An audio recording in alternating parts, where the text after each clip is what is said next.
Well, it's been a while. How should I start this? Ladies and gentlemen, boys and girls of all ages, welcome to Iggy's Toy Parade and Soldier Review. And now, here is your host, Iggy. Yay. Thank you for that. Thank you for getting Iggy with it, guys. Welcome back to my channel. It's been a while. A couple weeks ago was my birthday, and so I had a little extra money to buy some things, which I'm going to share with you now. One of the first things I got was the Battle of the Little Big Horn by BMC, which is a tiny little playset, as you see here. It comes with, 6 soldiers or 8 soldiers? Let me see. We got 3, 4, 5, 6, 7, 8 soldiers and 6 Sioux Indians. Now, you notice here this pony is without a rider. I don't know where the Indian went. Is this like an Agatha Christie story or something? One of the Indians is missing. I can't find him. I've looked under the table, everywhere. I don't know what happened to him. But at any rate, there's a riderless pony now. So let's take a look at these and see what we can learn about them. Now, you'll notice that the men are not cavalrymen. These are actually infantrymen of the Civil War era. And these figures would probably lend themselves really well to the Fetterman Massacre, which I think took place in December 21st, 1866. Fetterman used to boast that if he had 80 men, he could wipe out the Sioux Nation. And as luck would have it, he was given, I think, 54 infantrymen, 27 cavalrymen, and a couple of civilian scouts. And it all added up to 80. And he encountered he fell into a trap of 2,000 Indians, and the Indians made short work of Fetterman and his command. I think Fetterman and one other officer actually killed themselves. When they discovered the bodies, they found 2 officers close to each other, and they both had powder burns on their temple. So either they took turns shooting each other simultaneously, or they individually shot themselves, but they didn't, of course, survive the battle. The Indians reported that they really messed these guys up. They cut off their noses, split open their stomachs, and ripped out all their intestines. They mutilated all the bodies, and they stripped them of anything they thought would be valuable to them. Some clothing items, blankets, food, whatever they could find, the Indians scavenged and took with them. The Indians didn't get off completely scot-free, though. They wiped out Fetterman's command, but they had 60 killed and 100 wounded, of which a large number of the 100 wounded died later. But it was an embarrassment for the U.S. Army. The post commander at Fort Phil Kearny said to Fetterman, don't go beyond the ridge. What was it? Lodge Pine Ridge, or some ridge. But the Indians would stand there and slap their fannies, and taunt the soldiers to come after them. And Fetterman, who was very braggart and very brash, fell for the ruse, and his whole command was wiped out. Most of the Indian casualties, by the way, were caused by the 2 scouts who had Henry rifles. And I think the Henry rifle was a 16-shot. It's been a while since I looked that stuff up. Anyway, this proclaims to be the Battle of the Little Bighorn, but like I said, these figures lend themselves more to the Fetterman Massacre than they do the Little Bighorn. Cavalrymen would look different at this time. Little Bighorn was in, I think, June of 1876. And the cavalrymen would look, well, here's an illustration of Custer. Now, the other cavalryman wouldn't look like that, but this cavalryman is from, what's he say, 1867? It was during the summer, so they wouldn't have had coats like this, but they would have the slouch hat and the long boots like that. Here's an infantryman from about 7 years after the Little Bighorn. So he looks different than these guys here too. But this illustration, he looks closer to what, apart from the rifle, he looks closer to what Custer's men would have looked like. Now, I have some books illustrating Custer's men, and by golly, I couldn't find it, so I don't know what happened to them. I even used a flashlight to search my, as you know, I did a tour of my place. It's very dark. I have to actually use a flashlight to find any books. I couldn't find them. So maybe they're the same place as our missing Indian friend here. That kind of bothers me. I really did look hard for it. I can't find it. Anyway, let's talk about the Indians. There's one of the Indians, he's wearing a soldier's kepi. And I think there's one here that is wearing a sergeant's coat. Now, oh God, can you see it? He's got chevrons on the sleeve of the, there you go. He's got the sergeant's coat on. This guy looks like he would make an excellent Indian scout serving the U.S. Army, because they would have dressed like that. I think I have a picture of what an Indian scout would look like. I wish I had my other books handy, but like I said, I wasn't able to find them.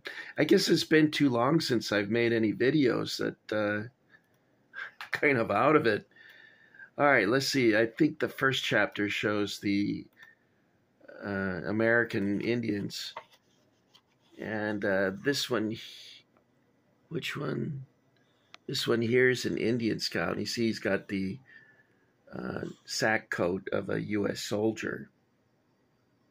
They all look like they're going to a pajama party, don't they? That's Sitting Bull right there. He's got a nice vest on there, too. No doubt taken from a soldier.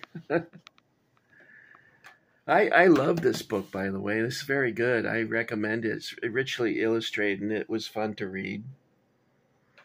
So let's look at the horse. I noticed that now. I should point out that all of these figures were made for classic toy soldiers, and BMC and CTS have some sort of relationship that I don't know what it is. I did call up BMC because I wanted to learn, what's going on with you and classic toy soldier, and all I got was, "We're sorry, your call cannot be connected as dialed." So I don't know what's going on there.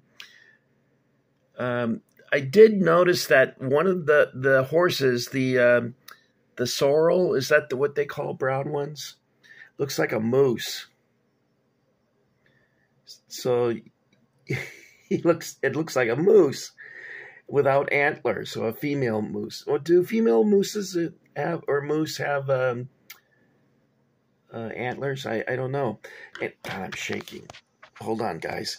Okay, what makes it look like he's got such a large jowl is there's a feather right here. And if you look at it from the other side, you can see that his profile looks more natural.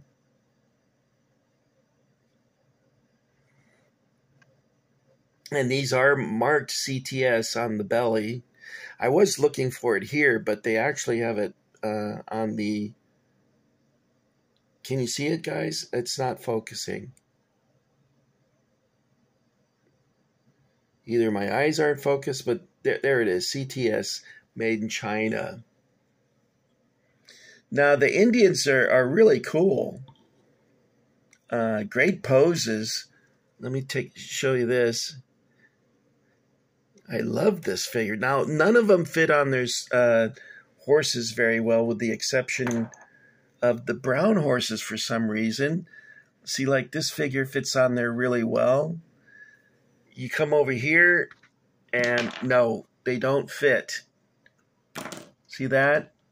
None of them will sit on the horse properly, except the brown ones. I don't know why that is.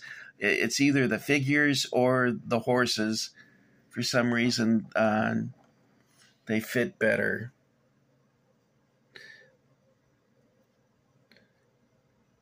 They're great poses, though. I really like them.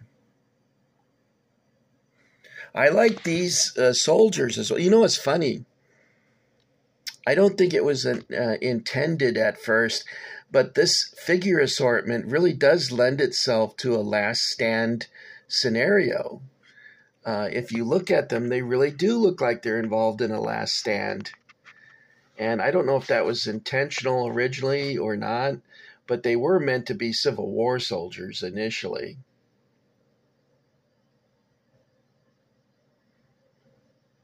This guy really looks like a last stand kind of guy, doesn't he? He's pretty cool. Why isn't my camera focusing? I've dropped my phone so many times that everything's kind of messed up on it, and so I apologize for that.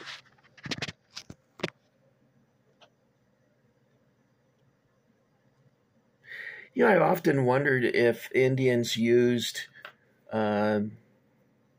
U.S. Army saddles, or if they thought they were an encumbrance that they didn't need. I guess if you're used to riding bareback, you know, you maybe wouldn't like having a saddle. I don't know. I'm not a horse rider per se. I've only been on a horse a couple times. And the last time I wanted to go on a horse, they wouldn't let me because I'm too fat. The weight cutoff, I think, was 220 pounds. And I weigh well, at the time I weighed 300 pounds. Now I weigh 260. But that's still too obese to be comfortable for a horse to carry you.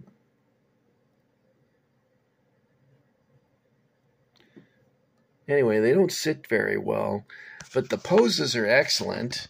I suppose you could fix that. If you wanted to, you could find some way of attaching them with super glue or doing something along those lines. The only problem is with super glue, it's kind of permanent.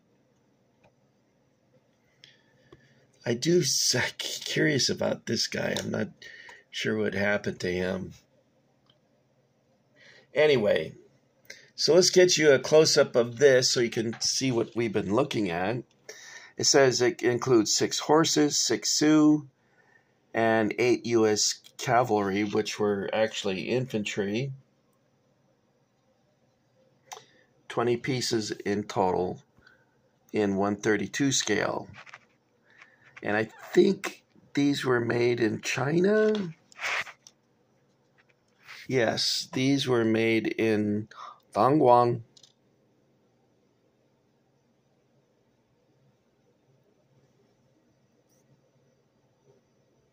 Now, I looked up a BMC on Google by their address here, and there was a phone number. And like I said, when I called, the line wasn't connected. Okay, guys, I'm sorry that it's been so long since I've done a video for you. It's just I didn't have anything to show you anymore. But because of my birthday being a couple of weeks ago, I did get a few things. I think I have enough things to show you 4 more videos. I'm trying to save money because I will be retiring at the end of June. Now, I can't afford to retire, but at this point, I don't think I really have much choice anymore. This is kind of embarrassing, but I do want to emphasize the fact that physically I'm probably not capable of working anymore. I do accidentally urinate in my pants, and what's worse is when I go diarrhea in my pants. That's just not something you want to be doing at work, but I don't seem to have much control over that. Um, and there's other things going: kidney disease, diabetes, high blood pressure. All of these things combine to make it difficult to be a good worker for them. And I don't want. I'm a burden to them now. My problems outweigh my benefits of working there. So that's pretty much going to be it for me at the end of June. And then, of course, I'll have plenty of time to make videos and nothing to make videos with. The only thing I can say is that if I can move and get a 2-bedroom apartment, which I am trying to do, then perhaps I can do better videos of things that I've already shown you, but make them more slick, so to speak. At any rate, for those of you who stuck around for all my videos that were shaky and unprofessional and not edited or scripted even, I really do appreciate you coming along.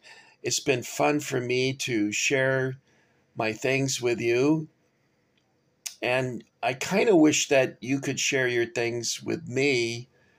Someone said you should do that on Facebook, but I'm not on Facebook anymore. I spent so much time on Facebook, I wasn't getting anything done. So that's why I had to give it up. It was very addictive to me, and I'm sure for other people as well. At any rate, it would be cool if we all lived in the same neighborhood and it was 1964 and we could play in the dirt underneath the tree. You know, I always wondered how many toy soldiers got buried in the yard. And my parents moved away from my childhood home when I was 14. And I went back many, many years later.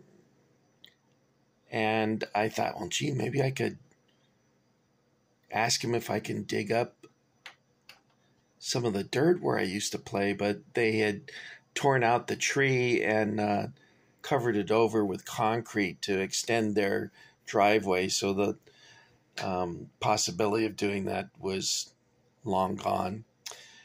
My friend Doug, he went back to his old childhood home and did some digging and actually found some things. So he had sort of a archaeologist experience there, finding relics from his past life, which I think would be kind of fun. But he said he was able to clean them up too. I can't remember. He had a formula he used to clean the dirt out of the crevices of all the different figures. Okay, guys, that's it for this time. Next time, I think, oh, you know what? I'm going to share a BMC ranch accessories, and I was very pleased with the set. I guess I wasn't expecting much when I bought it, and when I got it, I was really happy. So I'm looking forward to sharing that with you. And thanks for getting iggy with it. Keep collecting, keep enjoying your collection. And, you know, where should we go? Should we go to Roy's Ranch again? I wonder if Roy and Dale are getting tired of seeing us showing up in his yard over by the picnic table underneath the giant oak tree. You know what? Why don't we go someplace I have not been in a long time and I really miss it? And that's In-N-Out Hamburgers. For those of you who live in the Western United States, In-N-Out Hamburgers, it's not the best hamburger in the world, but there's something about it that makes it special. And I guess it's because they don't have frozen meat. The ingredients are fresh. It's not very expensive. And it's tasty. If you are from Europe and you're planning a vacation, make sure you do talk your wife into going to In-N-Out hamburgers at least once.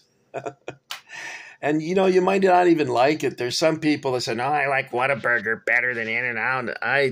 Whataburger's all over the place in Florida. They didn't make it in California. Jack in the Box was big in California, but didn't make it on the East Coast. So every section of the country has different taste, I guess. For Californians, of course, In-N-Out Burger is like the place to go. And my nephew's girlfriend said that she liked Whataburger better than In-N-Out, and I thought privately to myself, I didn't say this to my nephew, but I said, they're going to break up. He needs to get away from a girl who doesn't like In-N-Out hamburger. That's all I can say about that. Anyway, God, I hope I don't think she watches my videos, so I think we're okay. You guys take care. I'll be back with you again soon, okay? Thanks for dropping in, and happy trails.